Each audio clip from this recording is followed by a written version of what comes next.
Bhojpuri industry के power star Pawan Singh की साली पवन सिंह के ऊपर भड़क गई हैं। क्या है पूरा मामला, चलिए आज की इस वीडियो में इसी के बारे में जान लेते हैं। नमस्कार दोस्तों, मेरा नाम है राजीव और आप देख रहे हैं भोजपुरी प्लेनेट। भोजपुरी इंडस्ट्री के पावर स्टार पवन सिंह की पत्नी ज्योति सिंह की बहन इस समय पवन सिंह पर भड़की हुई हैं। सोशल मीडिया पर उन्होंने एक पोस्ट साझा करते हुए लिखा है, ज्योति दीदी का फोटो लेकर डुबकी लगाना भक्तिभाव से मजाक बन गया, तो चुनाव के टाइम में सिंदूर लगाना क्या था, वो ज्योति दीदी के फीलिंग के साथ मजाक नहीं हुआ था।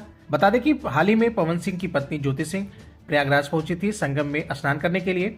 उस वक्त उन्होंने पवन सिंह के तस्वीर को लेकर संगम में डुबकी लगाई थी।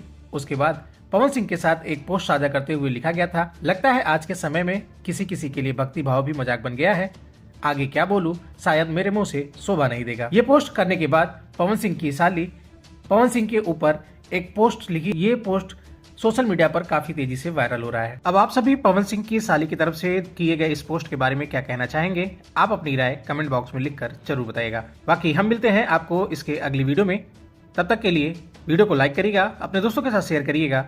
पवन सिंह से जुड़ी ऐसी और भी तमाम खबरों के लिए चैनल को सब्सक्राइब करके बेल नोटिफिकेशन जरूर ऑन कर लीजिएगा। शुक्रिया।